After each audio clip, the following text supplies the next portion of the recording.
Capítulo 4, mis hermanos, de Lucas. Capítulo 4 de Lucas, versículos 14 al 30, mis hermanos. Vamos a leerlos todos completos. 14 al 30. Síganme con su vista, mis hermanos. Y Jesús volvió en virtud del Espíritu a Galilea. Y salió la fama de él por toda la tierra de alrededor. Y enseñaba a las sinagogas de ellos y era glorificado de todos. Y vino a Nazaret, donde había sido criado, y entró conforme a su costumbre el día del sábado en la sinagoga, y se levantó a leer. Y fuele dado el libro del profeta Isaías, y como abrió el libro, halló el lugar donde estaba escrito: el Espíritu del Señor es sobre mí, por cuanto me ha ungido para dar buenas nuevas a los pobres. Me ha enviado para sanar a los quebrantados de corazón, para pregonar a los cautivos libertad y a los ciegos vista, para poner en libertad a los quebrantados, para predicar el año agradable del Señor. Y rollando el libro, lo dio al ministro y sentóse. Y los ojos de todos en la sinagoga estaban fijos en él.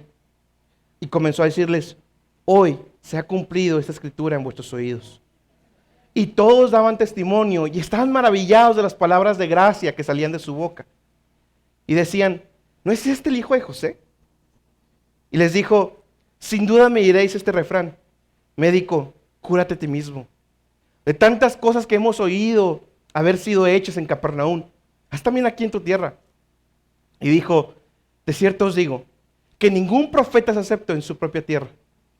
Mas en verdad os digo, que muchas viudas había en Israel en los días de Elías, cuando el cielo fue cerrado por 3 años y 6 meses, que hubo una grande hambre en toda la tierra, pero a ninguna de ellas fue enviado Elías, sino a Sarepa de Sidón, a una mujer viuda. Y muchos leprosos había en Israel en el tiempo del profeta Eliseo, mas ninguno de ellos fue limpio, sino Naamán el sirio. Entonces todos en la sinagoga fueron llenos de ira. Y oyendo estas cosas, y levantóse, le echaron fuera de la ciudad, y le llevaron hasta la cumbre del monte sobre la cual la ciudad de ellos estaba edificada, para despeñarle. Mas él, pasando por medio de ellos, se fue. Padre y Dios Todopoderoso, Señor, te damos la gloria, Señor, te damos la honra. Señor, te ruego que nos ayudes, Padre, que nos ayudes, Señor, a que el texto de hoy, Señor, taladre en nuestros corazones, Señor. Que tu palabra, Señor, taladre en nuestras vidas, Señor, y que realmente, Señor, salgamos de aquí, Señor. Después de escuchar tu mensaje, Señor, salgamos verdaderamente con convicción, Señor. Yo te ruego que nos recuerdes, Señor, el gran amor con el cual nos has amado, Señor. Pero yo te pido de manera especial, Señor, el día de hoy, que nos recuerdes dónde estábamos, Señor, y quiénes éramos. Señor, a veces no valoramos, Señor, nuestra salvación porque se nos olvida quiénes éramos, de dónde nos sacaste. Señor, yo te ruego, Señor, el día de hoy que obres en los corazones de los aquí presentes, Señor. Pero sobre todo en aquellos, Señor, que siguen lejos de ti. En el nombre de Jesús, Señor, te doy la gloria y la honra, Señor. Glorifícate, Espíritu Santo. Amén. Tome su lugar, mis hermanos.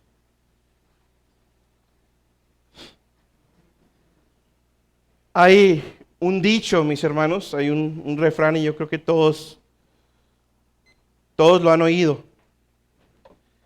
Dice: no hay peor ciego que el que no quiere ver. Y ciertamente así es, mis hermanos. Hay gente, mis hermanos, que uno le pone la evidencia delante de sus ojos y se aferra que no es así. En el trabajo, mis hermanos, me pasó mucho con el proyecto que traíamos y todo lo que tuve que hacer, mis hermanos. Me tocó enfrentarme contra el CEO, me tocó enfrentarme contra las finanzas, me tocó enfrentarme contra los de arriba, porque no creían. Mi frustración era que les mostraba los números de nuestra calidad, les decía: vamos a mejorar esto, pero aferrados. A veces nos pasa, mis hermanos, también en la salud. Sobre todo al incrédulo. Que le dicen que tienen cáncer, pero se tapan sus oídos y dicen: no quiero, no, y eso, no quiero saber nada. Se autoengañan. Puede pasar también en la familia, mis hermanos. Espero que en la cristiana no, y nomás en las incrédulas. Cuando la casa es un infierno, pero la esposa sigue diciendo no, todo está bien. Mis hijos están bien. Yo estoy bien. Cuando es un infierno. Nos pasa en otras áreas, mis hermanos, donde tenemos la evidencia enfrente y nos aferramos a no querer verla. Mis hermanos, sobre todo aquellos que siguen sin reconciliarse con Dios, ¿qué harías si ahorita Jesús se presentara literalmente y te dijera: yo soy el camino, yo soy la verdad y la vida, ven a mí? Ven a mí.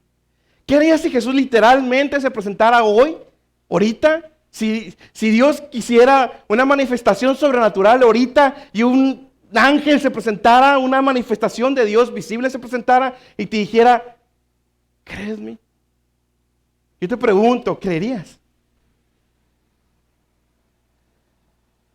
Si Dios hoy mismo hiciera un milagro, mis hermanos, que yo los he visto, un milagro de sanidad, un milagro de algún tipo, si Dios mismo ahorita hiciera un milagro, mis hermanos, durante el culto, yo te pregunto a ti, ¿saldrías de aquí creyendo? Mis hermanos, esto es precisamente lo que le pasó a estos fariseos.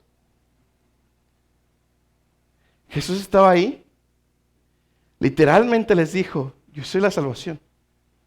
La pregunta es, ¿cuál fue su reacción? ¿Cómo reaccionaron ellos? Hoy es lo que vamos a ver. ¿Qué harías tú si vieras un milagro? ¿Cómo reaccionaría tu corazón? Pregúntate eso y vamos a ver cómo terminan los textos de hoy. Capítulo 14, mis hermanos. Perdón, versículo 14. Dice: y Jesús volvió en virtud del Espíritu a Galilea, y salió la fama de él por toda la tierra de alrededor. Quiero que vean, mis hermanos, recuerde que lo último que vimos fue la tentación de Jesús. Y Jesús fue tentado por Satanás, ya vimos todas las maneras en que lo tentó Satanás, y al último Cristo salió victorioso. Pero es bien importante algo, mis hermanos. Jesús volvió, en otras versiones dice, en el poder del Espíritu. Mis hermanos, eso nos recuerda a lo que habíamos visto 2 domingos atrás, mis hermanos, que Jesús, al negarse a sí mismo, no nomás fue que se hizo hombre de esa tierra, sino que también negó el uso de su propio poder como segunda persona de la Trinidad y vivió como un hombre siempre lleno del poder, de la virtud, de la presencia del Espíritu Santo. Jesús negó usar su propio poder y se sublegó al poder del Espíritu Santo. Vivió como un hombre lleno del Espíritu Santo. Pero Jesús siempre fue lleno del Espíritu Santo. Versículo 15, y enseñaba en las sinagogas de ellos y era glorificado de todos. Ahora, estos 2 versículos, mis hermanos, aquí Lucas se está cortando todo un año. Porque aquí parece que como que empieza inmediato después de la tentación y ¡pum! Jesús empieza en la sinagoga de Nazaret. Y eso no fue así. Del versículo 15 al 16, mis hermanos, pasa alrededor de un año. Es más o menos un año. Y eso lo podemos saber porque en Juan, en el Evangelio de Juan, desde el capítulo 1 hasta el capítulo 4, vemos cómo Jesús ya había hecho milagros, había hecho sanidades, Jesús ya se había manifestado de manera pública durante todo un año, de manera que ya había alcanzado cierta reputación, cierta fama alrededor de Israel. Ya era conocido Jesús. Después de ese tiempo, mis hermanos, es cuando vemos el versículo 16. Dice, y vino a Nazaret, donde había sido criado, y entró conforme a la costumbre, el día sábado en la sinagoga, y se levantó a leer. Es bien importante para cuestiones del mensaje, mis hermanos, que entendamos cómo era Nazaret. Nazaret, mis hermanos, era un pueblito. Era un pueblito, era una pequeña villa, un pueblo. Y en los pueblos, mis hermanos, y yo creo que la mayoría de aquí, yo creo que la mayoría venimos de un pueblo. Mi mamá, bueno, yo siempre visité allá, un pueblo muy chico. Hay una característica de los pueblos. Todo el mundo se conoce. Todo el mundo. Todo el mundo se conoce, mis hermanos. Toda la cuadra, todo el mundo me conocía. Sabía que éramos hijos y todo el mundo nos conocía. Entraba a la casa del vecino y de 3 casas, problema. Ellos, Jesús había regresado a su lugar de nacimiento, donde había crecido, mis hermanos. ¿Sí? Y aparte de que, ya era reconocido por lo que había hecho, todo el mundo lo conocía allí. Pero desde pequeño, hermanos. Es increíble, mis hermanos. Cuando estaba estudiando esto, nunca me había puesto a pensar eso. Y es importante para lo que vamos a ver ahorita más adelante. Todo el mundo ya estaba familiarizado con quién era él. Dónde había crecido, sus papás quiénes eran, a lo que se dedicaba él. Habían pasado 20, bueno, empezó más o menos los 30 años, póngale 30 años, donde todo el mundo ahí sabía quién era. Lo conocían desde pequeño hasta su edad adultez. Y la palabra dice que como de costumbre, entró a la sinagoga a leer el libro que se le fue entregado. Jesús tenía la costumbre de ir y apartar ese día para adorar a Dios. Las sinagogas, yo creo que todo el mundo sabemos qué es. Son esos como lugares de adoración, por llamarlo de alguna manera, donde había, donde los judíos se juntaban a leer la Torá en ese tiempo, el libro que ellos tienen. Versículo 17. Y fuele dado el libro del profeta Isaías. Y como abrió el libro, halló el lugar donde estaba escrito. Lo que va a leer Jesús, mis hermanos, son Isaías 61, del 1 al 2, Isaías 58, 6. Glorifica a Dios que todavía podemos accesar a esos versículos, mis hermanos. Y aquí los tiene en su mano, mis hermanos. Antes costaban mucho dinero. Y antes mataban gente por tenerlo. Ahorita lo tienen en sus manos. Todos sabían que el profeta Isaías, más exclusivamente hablando, todos sabían que esos versículos que Jesús iba a leer eran profecías mesiánicas. Eran fariseos, era la gente que estaba en la sinagoga, los que se leaban a los que se les entregaba el libro para leer, mis hermanos, no eran cualquier congregante en la sinagoga, eran maestros de la palabra, ¿sí? Los que leían el libro. De manera que todos ellos sabían lo que Jesús, o la implicación de los textos que Jesús iba a leer. Fíjese bien, versículo 18. Dice, ya el lugar donde está escrito, dice, el Espíritu del Señor es sobre mí. Por cuanto me ha ungido para dar buenas nuevas a los pobres, me ha enviado para sanar a los quebrantados de corazón, para pregonar a los cautivos libertad y a los ciegos vista, para poner libertad a los quebrantados. Esos textos, mis hermanos, son muy importantes, porque están declarando claramente, valga la redundancia, a qué venía Cristo. Y de hecho, mis hermanos, y eso lo vamos a ver ahorita al final, de hecho Jesús cortó el último versículo. No lo leyó completo, porque lo que decía también hablaba del día de la ira del Señor. Pero eso todavía no se cumple, eso todavía no se cumplía. Lo único que se había cumplido es que ellos estaban delante del Mesías, de aquel el que el Espíritu del Señor es sobre él. Mis hermanos, Jesús, como les decía ahorita, siempre vivió bajo la influencia del Espíritu Santo.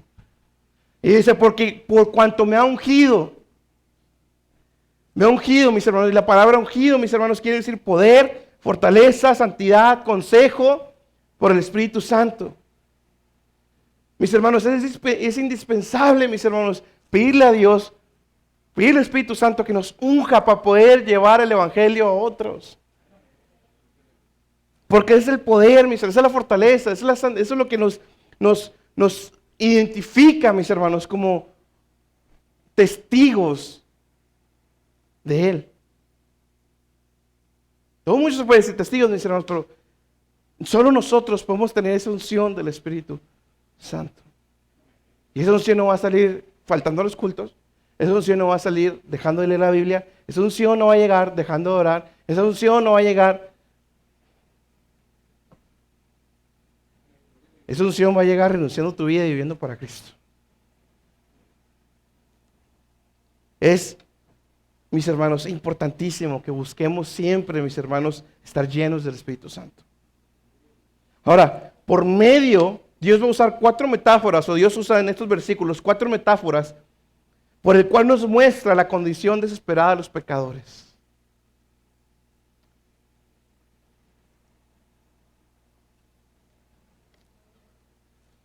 Tú que sigues sin creer en Cristo,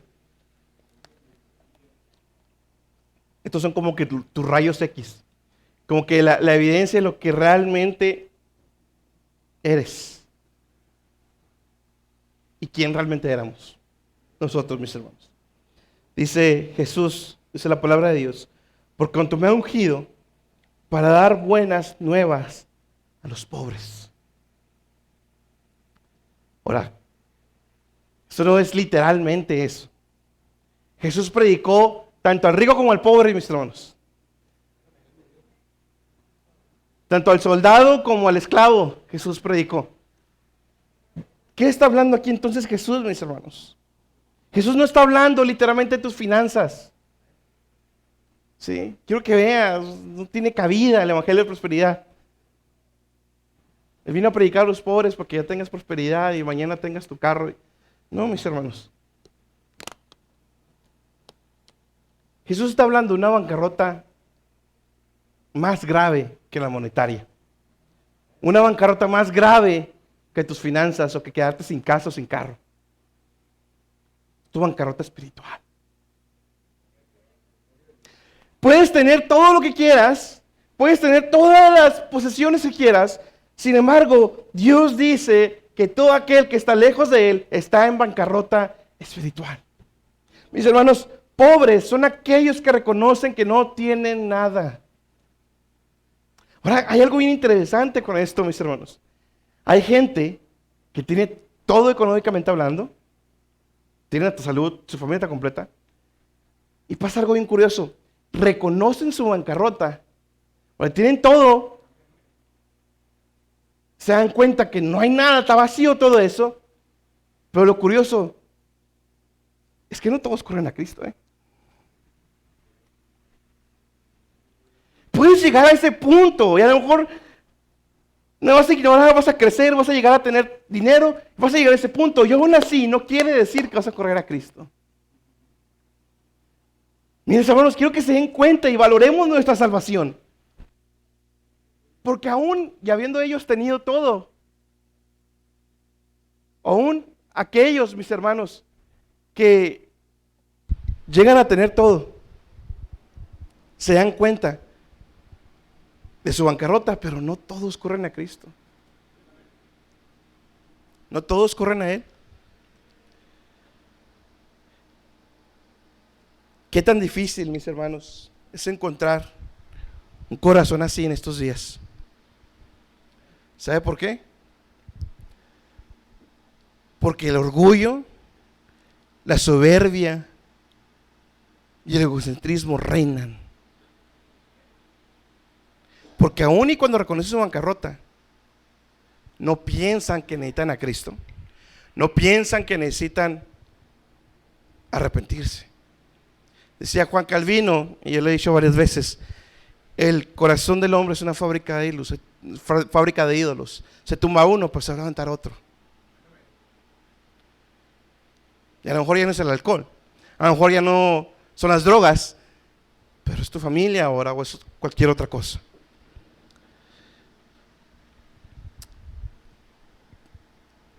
Esos que buscan otras cosas y que podrás tú buscar otras cosas en tu momento, ¿cuánto tiempo les dura el efecto, hermanos? ¿Cuánto tiempo, mis hermanos, duraba nosotros el efecto? Porque todo el mundo busca ese tipo de cosas por otros lados, mis hermanos.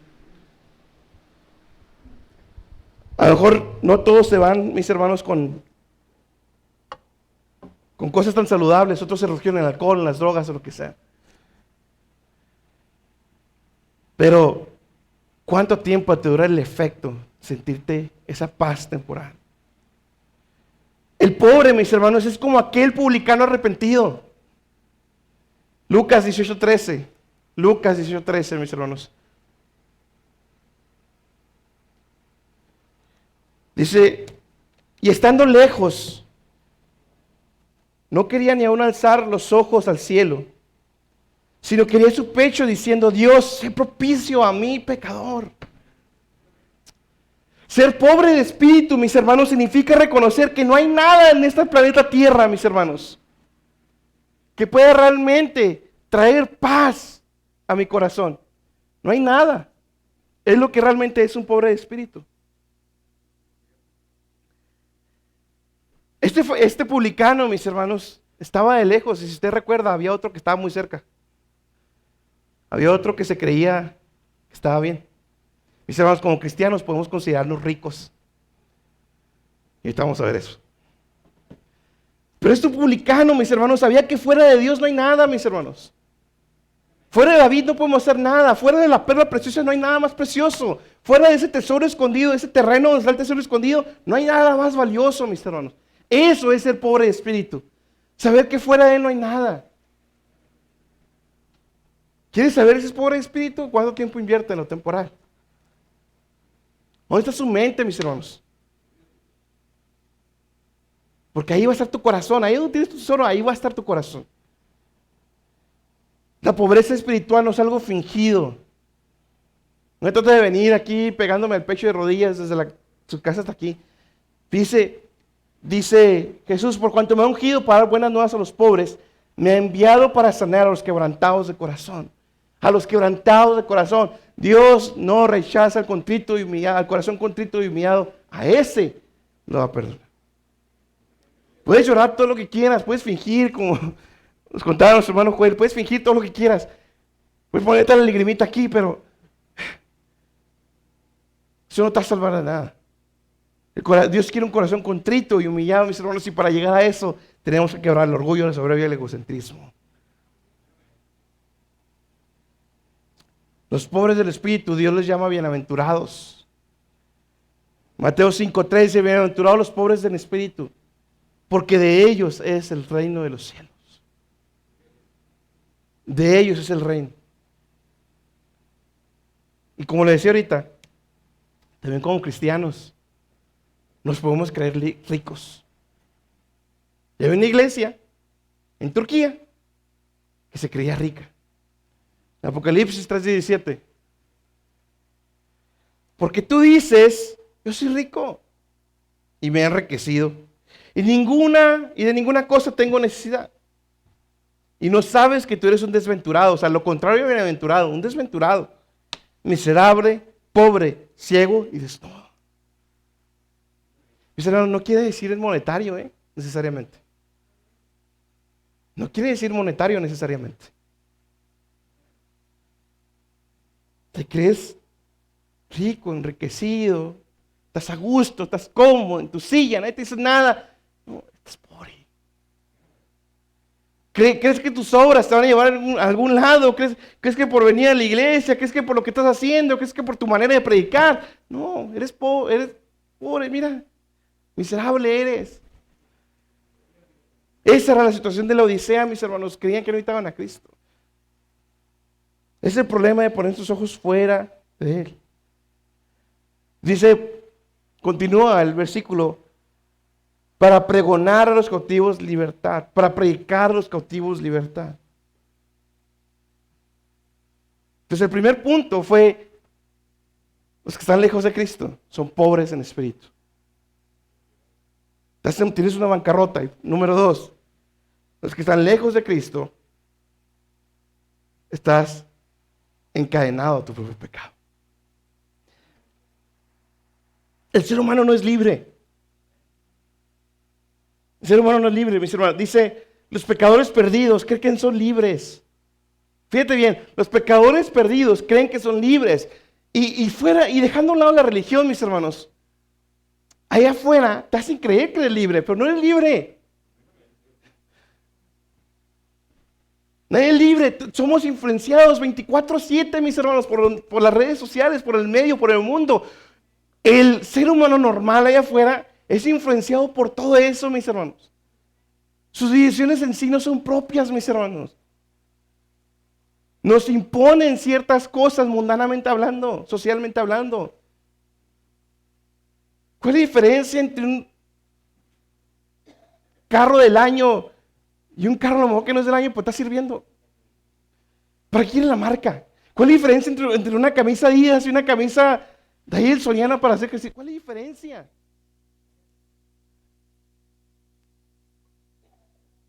No hay diferencia. No hay diferencia. ¿Pero por qué compras la marca? ¿Y quién dijo que esa marca qué? No sé qué. Hermanos, dese cuenta, jóvenes, que allá afuera no son libres. Sus decisiones no son libres de ustedes. ¿Quién pone la manera de cómo vestirse y las tendencias en las redes sociales? Pónganse a investigar, o sea, fuera de la religión, jóvenes. Pónganse a investigar poquito cómo funcionan los algoritmos, cómo funciona todo eso de internet. Haciendo un lado la religión, son influenciados por lo que la sociedad dice. Tu manera de vestir, tu manera de ser, todo eso es influenciado por la sociedad.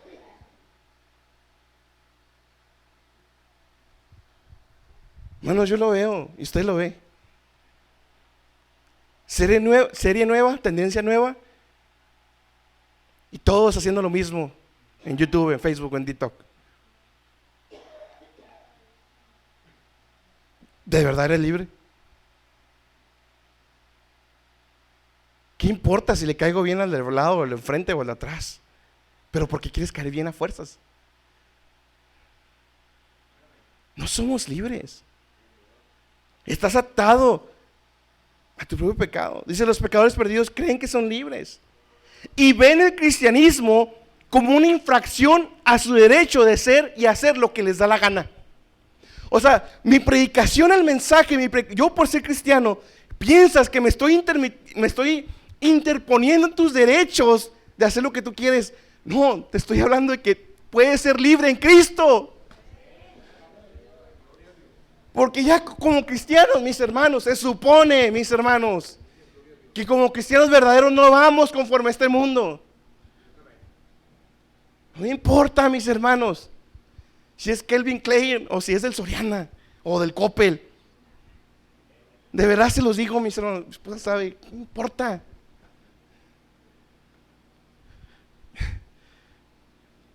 No, piensas que en la religión, el cristianismo, me estoy intrometiendo a tu derecho. No, ¿cuál derecho? ¿Derecho de qué? ¿Realmente estás haciendo lo que quieres? No estás haciendo lo que quieres. Estás haciendo lo que el mundo te dice que es correcto hacer.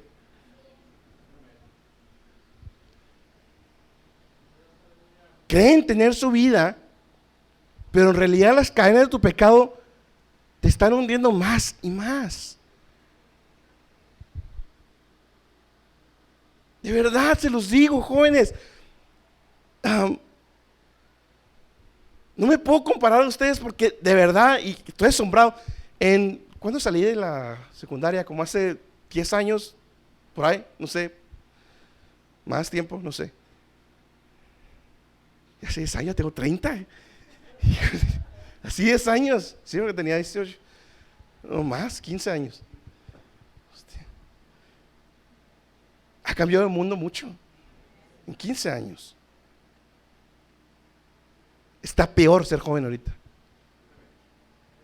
Y mis hermanos más grandes van a decir que estaba peor cuando yo estaba.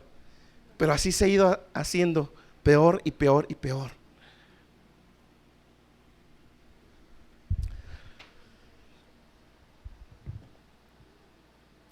Realmente me da tanta tristeza, mis hermanos, porque de verdad cuando yo estaba en secundaria, en prepa, yo era feliz, hermano. O sea, tenía mi pecado y todo lo que quiera, ¿sí?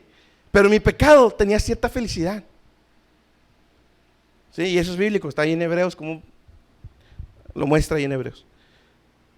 En mi pecado tenía cierta felicidad en la misericordia y gracia común de Dios. Ahora ni eso tienen.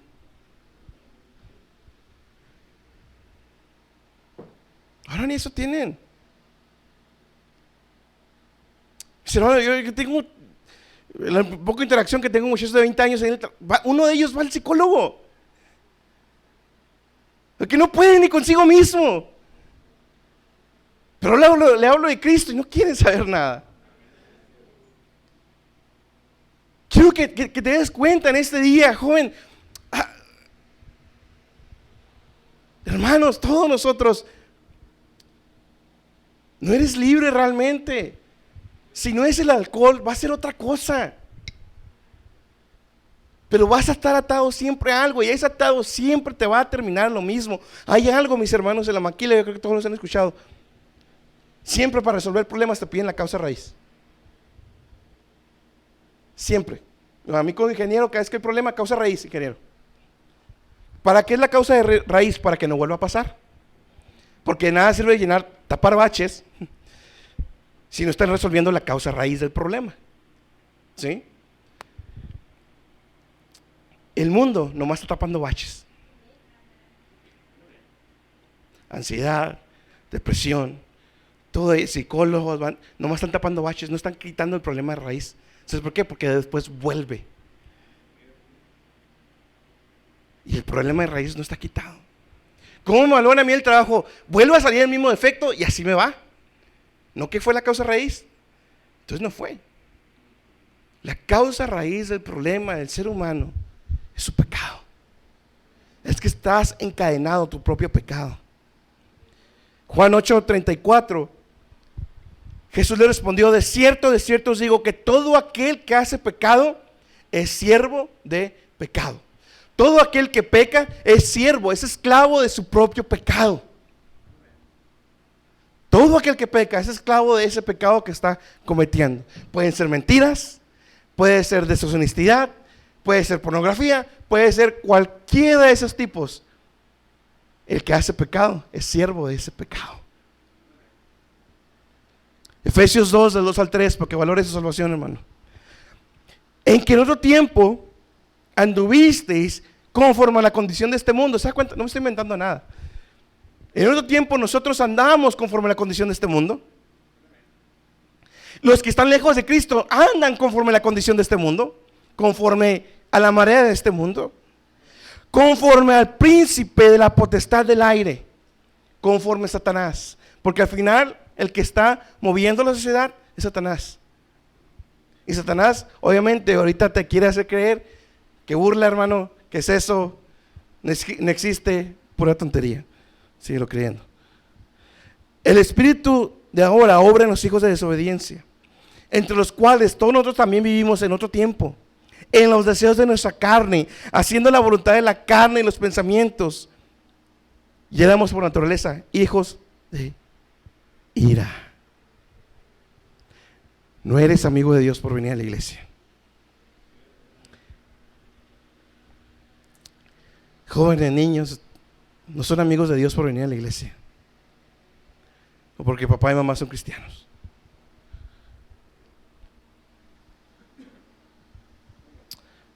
Mis hermanos, Dios nos libró de ahí. Dios nos sacó de las cadenas de nuestro pecado. Dios nos dio libertad, mis hermanos, verdadera. Libertad verdadera.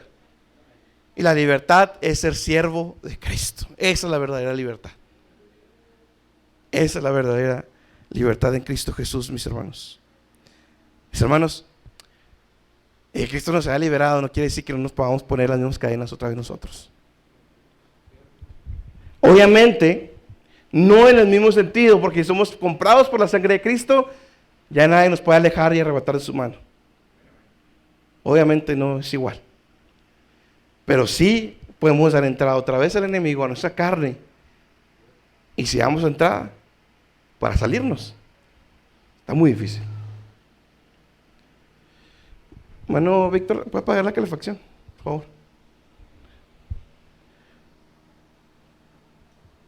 No nos pongamos, mis hermanos, la cadena que nos ha sido quitada.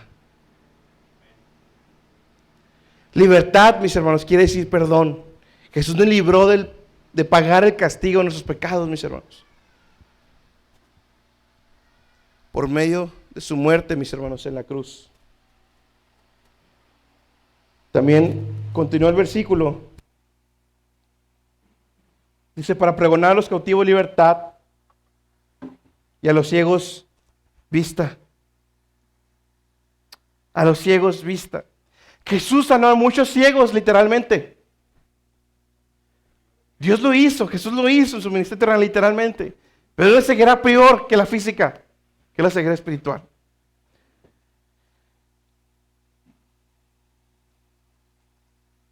Fíjate lo que ella habla. Estás en bancarrota espiritual y tus pecados son tus cadenas. Estás atado, eres siervo de tu pecado. Pero para poder darte cuenta de esas dos, necesitas que te abran los ojos.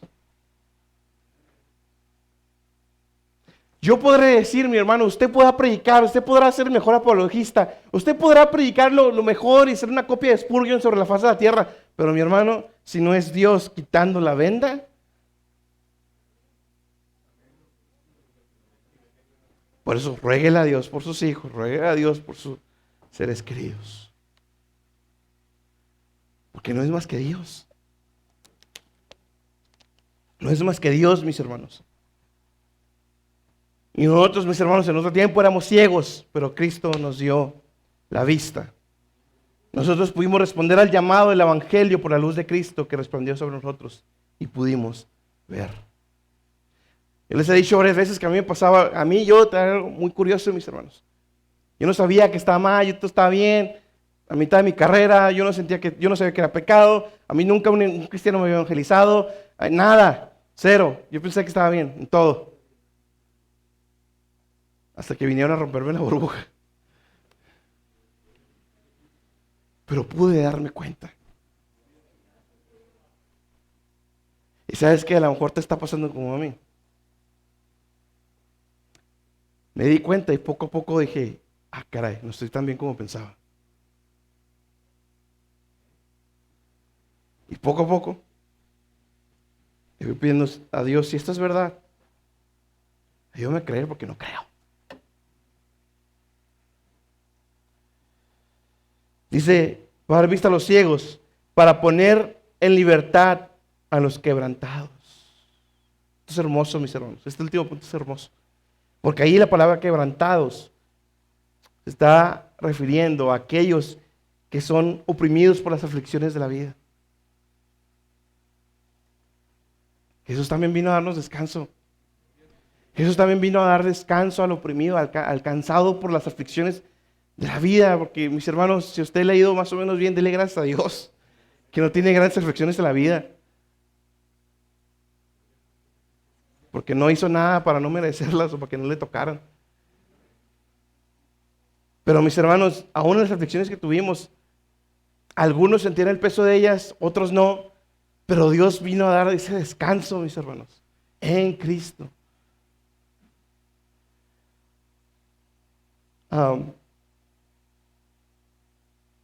Mateo 11, 28 al 30 dice, venid a mí todos los que estén trabajados y cargados, que yo os haré descansar. Yo te voy a hacer descansar. Jóvenes, a lo mejor ahorita no sienten nada, no piensan nada, pero yo les digo algo. El día que Dios les haga sentir esa pesadez, vengan a Él. Vengan a Él. Hermano, nos acaba de decir que somos hijos de ira. Sí, sí son. Pero Dios es tan misericordioso, tan bueno, que estás en un tiempo donde puedes acercarte a Él y pedirle perdón. Llevad mi yugo sobre vosotros y aprended de mí, que soy manso y humilde de corazón, y hallaréis descanso para vuestras almas. Mis hermanos, nosotros hallamos descanso para nuestras almas. En medio de la aflicción, pero tengo descanso en mi alma, mis hermanos. Mis hermanos, ¿qué serían las aflicciones que hemos pasado sin el descanso en Cristo? ¿Qué sería todo lo que hemos pasado sin un lugarcito donde arrodillarme a Él? ¿Qué sería, mis hermanos, sin nuestro Consolador? Mis hermanos, y es el punto que me voy a llevar y me voy a adelantar poquito, pero es el punto que quiero llegar. No se familiarice tanto con el cristianismo. No se acostumbra a ser cristiano. Ahorita llegó eso. Mis hermanos, esto es lo que Cristo vino a hacer, a que nos diéramos cuenta de que en realidad somos pobres, de que estamos encadenados a nuestro pecado y que no lo podemos ver porque estamos ciegos por nuestra propia necedad. Eres ciego por tu propia necedad, porque tú no quieres ver. Por eso. Para poder darnos vista, Él tuvo que llevar su castigo, nuestro castigo, perdón, sobre sus hombros. Versículo 19.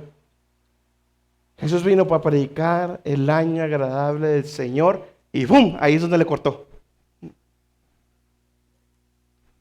Porque lo que estaba cumpliendo y lo que sigue cumpliendo hasta el día de hoy son todos esos versículos. Jesús sigue sanando, predicando al pobre.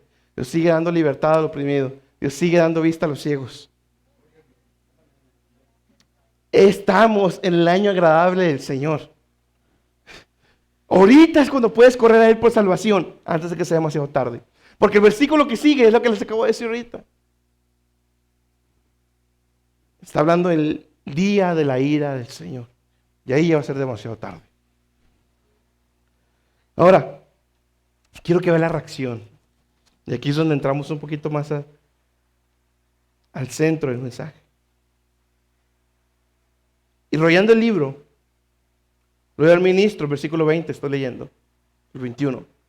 Y rollando el libro, lo dio al ministro y sentóse. Y los ojos de todos en la sinagoga estaban fijos en él. Y les dijo lo impensable, hermanos. Y comenzó a decirles, hoy se ha cumplido esa escritura en vuestros oídos.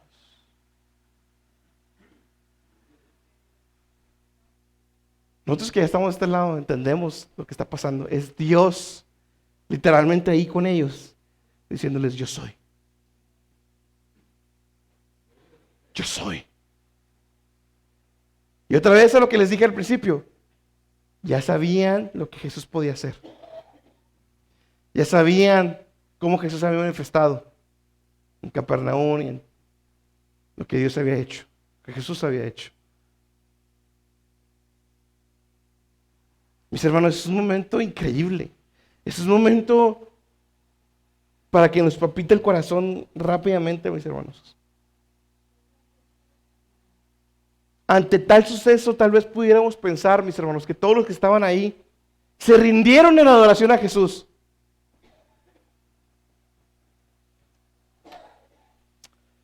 Realmente fue así. Versículo 22. Y todos le daban testimonio, estaban maravillados de las palabras de gracia que salían de su boca y decían, ¿no es este el hijo de José? Todos se maravillaron, si me pueden poner, ahí está, no me lo quiten ese versículo de las pantallas. Todos se maravillaron, mis hermanos. Todos daban testimonio de lo que él estaba diciendo. ¿Sí? Y estaban maravillados. ¿De qué? De su manera de hablar. No de quién era él, ni el contenido del mensaje. Estaban maravillados de su manera de hablar. Su mente, sus ojos, mis hermanos, no la tenían en Cristo como el Mesías. La tenían en Cristo como excelente maestro. Qué gran exposición. ¿Tú quién dices que es Jesús? Esa pregunta me encanta, mis hermanos. Para ti, ¿quién es Jesús? Esa pregunta va a definir tu eternidad. ¿Quién es Jesús? Para ellos fue un maestro más del montón. ¿Quién dices que es Jesús quién es Jesús para ti? Un gran maestro, otros decían que era Elías, otros decían muchas cosas de él, un gran profeta, los musulmanes creen que es un gran profeta, pero que no es el Mesías, no es Dios encarnado. ¿Quién es Jesús? Yo te invito a que salgas de aquí esta tarde y el resto de los días te preguntes, ¿quién es Jesús? ¿Quién es? Decía, yo creo que todos los hemos escuchado, C.S. Lewis, no sé si lo pronuncié bien. Él es el escritor de Narnia. Yo creo que todos vieron Narnia. La primera es la que más me gustó. Él era cristiano. Claramente en Narnia hay muchas referencias cristianas. Pero él decía él dijo una vez esto. Dice, con Cristo tiene dos opciones. Y realmente es así, ¿eh? Con Cristo tienes dos opciones. O estaba loco,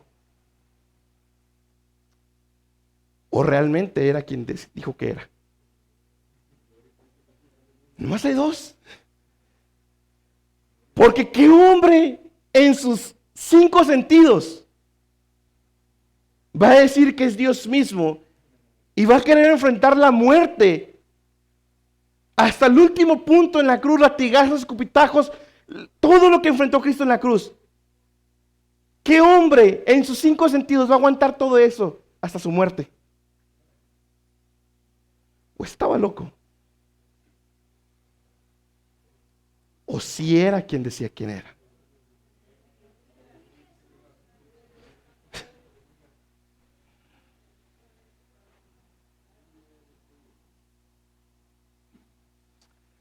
Jesús era y es quien dijo que era.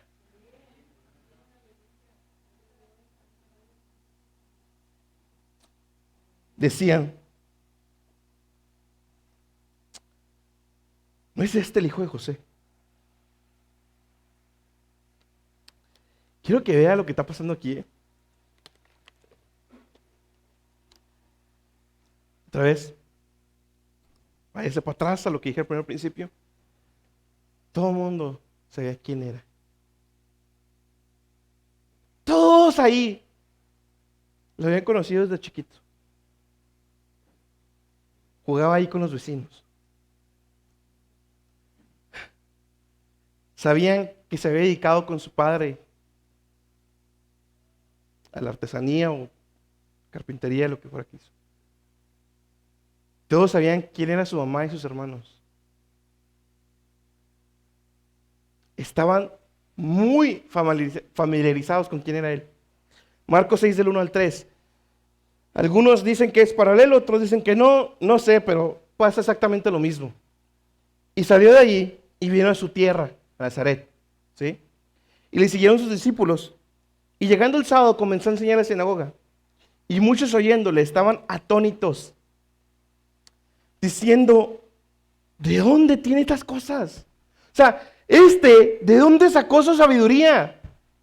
Hijo de José carpintero, mi vecino de atrás. ¿De dónde sacó la sabiduría que dice que tiene? Con la que habla.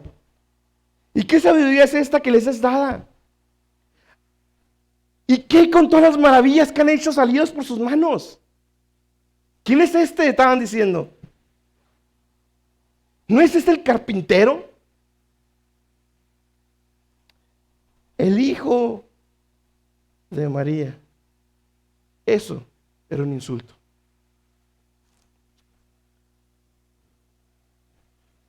No sé por qué fue un insulto, porque en esos tiempos se identificaba al hijo con el papá, no con la mamá.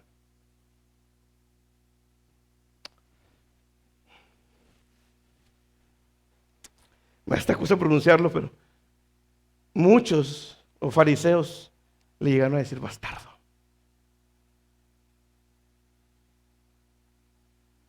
Hijo de fornicación, literalmente.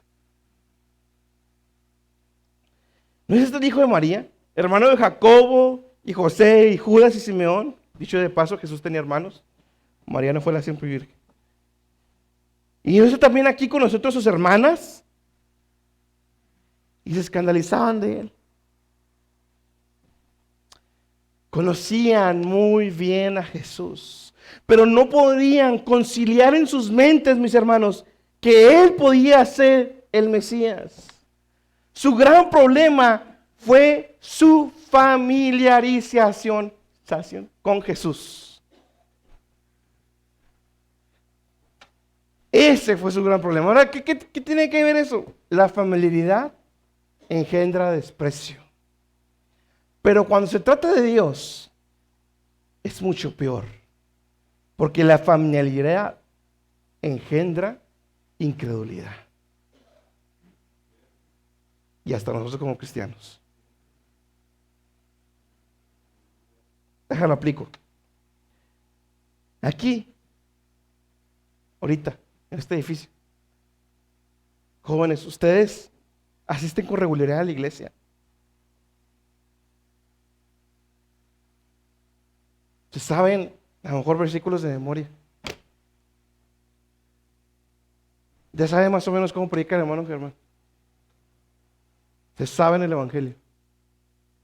Ese es su problema. Están tan familiarizados con el evangelio, con la predicación cada domingo, con el mensaje de exhortación cada domingo de venir a Cristo por salvación, que tu familiaridad no te permite ver la grandeza de Cristo. Estás tan acostumbrado a escuchar el evangelio una y otra vez que tu corazón es piedra, firme, dura. Que ya mi exhortación nomás rebota.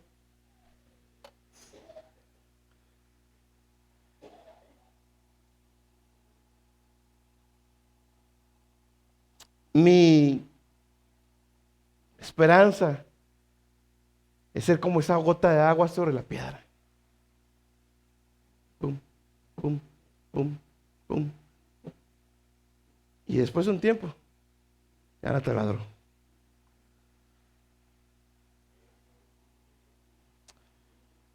Mis hermanos, como cristianos, podemos caer en lo mismo. No se acostumbre a ser cristiano. No se acostumbre, mis hermanos,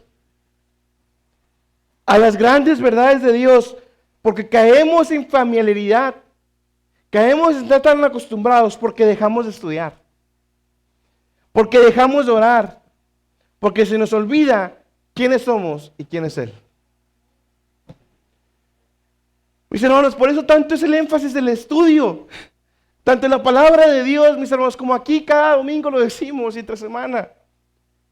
Mis hermanos, yo estoy tentado a caer en familiaridad, porque cada domingo estoy estudiando la palabra de Dios. Puedo caer en colmillo en cómo predicar, porque lo hago cada domingo. Sé cómo hacerlo, sé cómo estructurarlo. Yo puedo caer en eso también. Mis hermanos, pero si no es por la oración o Dios obrando a nosotros, mis hermanos, tenga cuidado. Porque la familiaridad engendra incredulidad. Versículo 23. Y Jesús le dijo, sin duda me diréis este refrán, médico, cúrate a ti mismo. De tantas cosas que hemos oído haber sido hechas en Capernaúm, haz también aquí en tu tierra. En otras palabras, lo que le estaban diciendo, mis hermanos, es, prueba lo que estás diciendo. A ver si es cierto. Ese refrán de médico, cúrate a ti mismo, mis hermanos, recuerda que la medicina no siempre estaba tan desarrollada como en nuestros días. Cuando empezaron a descubrir la medicina, mis hermanos, pues todo el mundo no creyó, en ese tiempo todo el mundo con sus rituales y cosas de ese tipo. Hasta que salió la medicina y empezó a ser todo más científico. No creían. Y ese refrán era porque muchos médicos eran un fiasco nomás. Y le dicen, cúrate a ti mismo. Pero mis hermanos, el problema no era la falta de evidencia. Porque Jesús había probado una y otra vez todo lo que hizo en Capernaúm y lo que hizo en ese año, que Él era el Mesías. El problema no es la evidencia.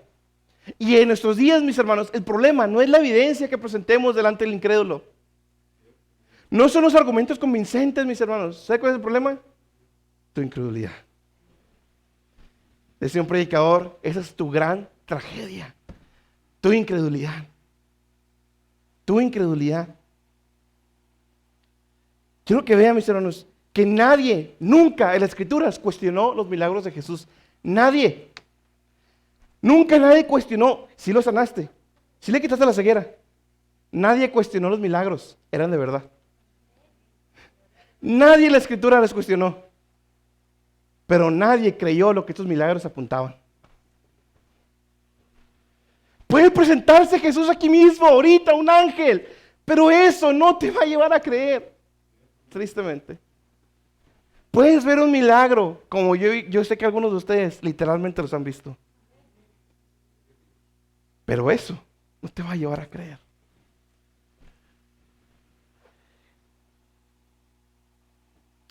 El problema es el incrédulo que se resiste a ser convencido por las evidencias. Ahí están las evidencias, pero no quieres creer. Versículo 24. De cierto os digo que ningún profeta es acepto en su propia tierra. Además de incredulidad, ellos tenían orgullo y estaban muy exigentes. A Dios no se le exige. Quiero que vean cómo este pecado es el mismo de muchas iglesias apóstatas hoy. Lo que hiciste allá, a ver, hazlo aquí con nosotros, a ver si es cierto. Yo escuché a Maldonado una vez decir: al incrédulo le tienes millones, yo también quiero los míos. Eso está haciendo exactamente lo mismo que ellos estaban haciendo en la sinagoga. Al incrédulo le das, yo también quiero. Y también nosotros podemos caer en lo mismo. Mucha risa, pero a veces con nuestra actitud caemos exactamente en lo mismo. ¿Usted cree que yo no estuve tentado en eso cuando me quitaron la visa?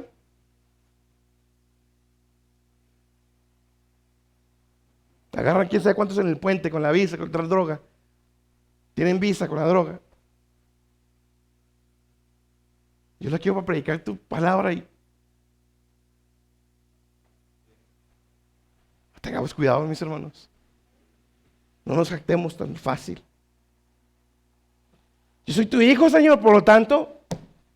Voy a la iglesia, Señor, por lo tanto. No, mis hermanos, así no funciona.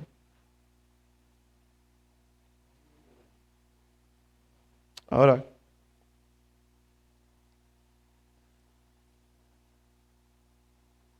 quiero que vea también algo, mis hermanos. Versículo 25 al 28. Mas en verdad os digo, bueno, para quitar el tiempo, cuestiones de tiempo. Del versículo 25 al 28, Jesús les dice, les habla de un gran pecado que tenía Israel. También su incredulidad. Que Dios, en lugar de alimentar a los israelitas, alimentó a una gentil.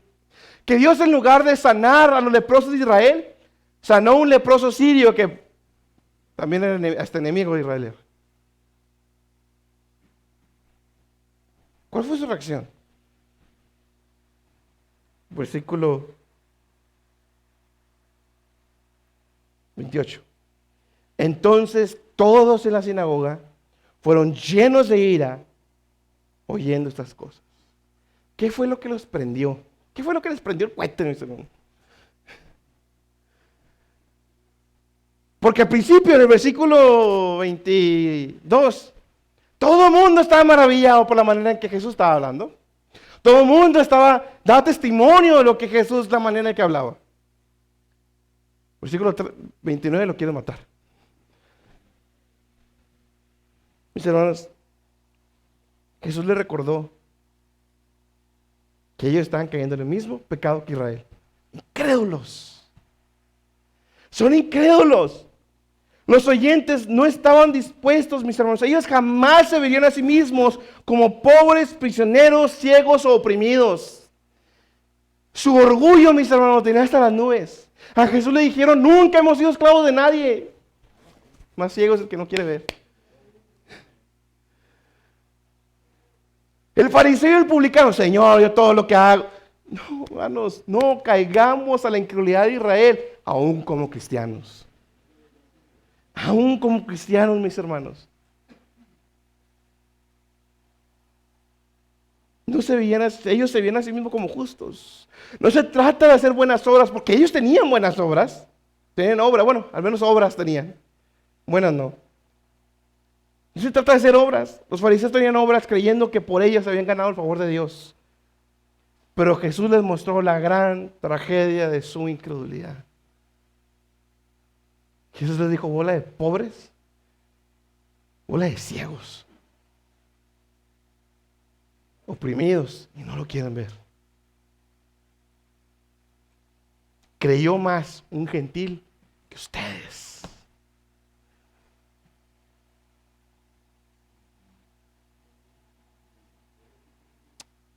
Que no nos pase lo mismo, mis hermanos. Porque como vimos entre semana, por el profeta Amós, ese versículo me impactó, no sé, se me quedó mucho ese versículo.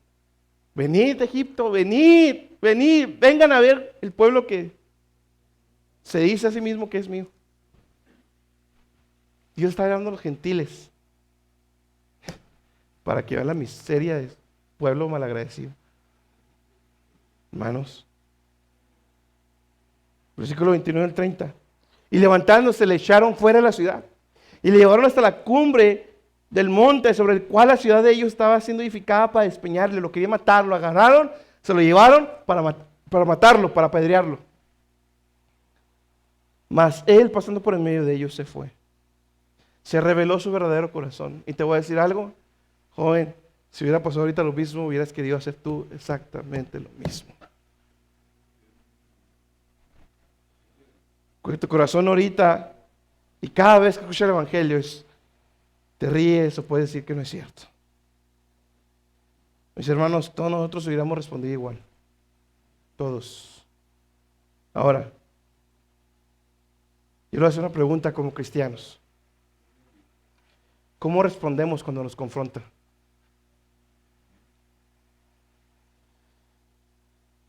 ¿Cómo respondemos cuando somos confrontados, mis hermanos? Por medio del pastor o el hermano Germán, o el hermano que está predicando este día. Pero deje usted eso, aquí en la iglesia. ¿Cómo reacciona cuando confronta a su esposa o a su esposo? Caemos a lo mismo que ellos, Escúcheme bien lo que estoy diciendo. A lo mejor cuando es el hermano Joel o cuando es el hermano Germán lo agarra. Pero cuando su esposo lo está confrontando con la Biblia, con la verdad, y es cierto, y usted anda en pecado, o viceversa, ¿cómo reacciona? ¿Cómo reacciona cuando su esposa lo confronta o su esposo lo confronta a usted? ¿Cómo reaccionamos, hermanos? Si nos enojamos, si nos molestamos, estamos reaccionando igual que ellos por la familiaridad que tenían con Jesús. No creyeron. ¿Se da cuenta? Nos jactamos muchas veces, pero estamos cayendo en lo mismo. ¿Cómo reaccionas cuando te confronta el de tu familia? Mis hermanos, aquí no hay familia, Y esta exhortación la considero muy oportuna porque varios de aquí son familiares entre sí mismos. No te olvides.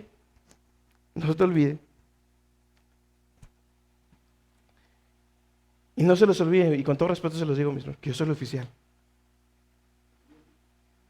Aunque sean mi propia familia, yo soy el oficial. Y dije usted el oficial, yo soy un hermano en Cristo. ¿Sabe cuál es el problema? Que cuando la persona que nos está confrontando la vemos todos los días, sabemos sus errores, sabemos sus defectos, estamos igual que ellos. No quiero oír.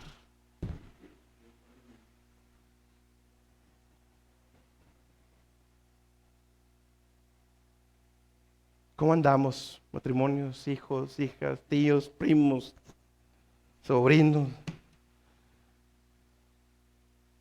Cuando nos confronta el hermano pastor, sí, pero cuando nos confronta nuestro esposo o nuestra esposa con la verdad, ¿no?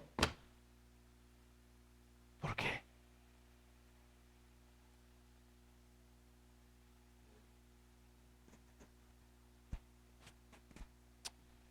Mis hermanos, ellos pidieron milagro y lo obtuvieron. Lo llevaron hasta el monte para matarlo. Y Jesús les dijo, con permiso, que tengo cosas que hacer.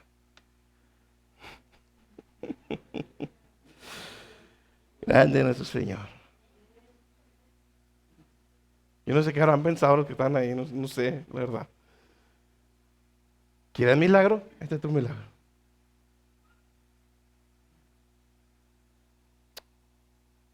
Jóvenes, ¿cuántas veces han sido expuestos al Evangelio y siguen sin creer? Hermanos, ¿cuántas veces nos ha llamado la atención nuestra esposa, nuestro hermano, nuestro primo, nuestro tío, con la verdad de la Biblia y nos tapamos los oídos?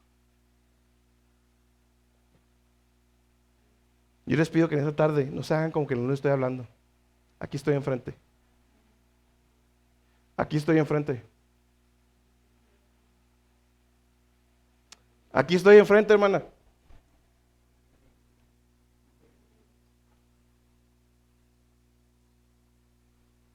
Dice el refrán, no se haga como que la Virgen le habla. Porque no existe. Pídenle a Dios, jóvenes, que su familiaridad no les impida no correr a Cristo. Que estén tan acostumbrados a escuchar el Evangelio una vez y otra, y otra, y otra, y otra, que ya les da lo mismo. Hermanos, pidámosle a Dios hoy que nos ayude a no estar tan a gusto y nos recuerde, como lo ha hecho hoy Dios, de dónde nos sacó, mis hermanos. Y ojalá que en estos días nos vuelva a salir una lágrima, mis hermanos, al leer los evangelios. Recuerda, hermano, estábamos en bancarrota, éramos ciegos, estábamos oprimidos por las aflicciones, pero Cristo nos dio libertad en las cadenas de nuestro pecado. Y ahí es donde entra el texto que leyó mi hermano Oscar. Empero Dios, que rico en misericordia, con su mucho amor que nos ha amado, nos dio vida juntamente con Cristo. Por gracia, mis hermanos, somos salvos. Oremos.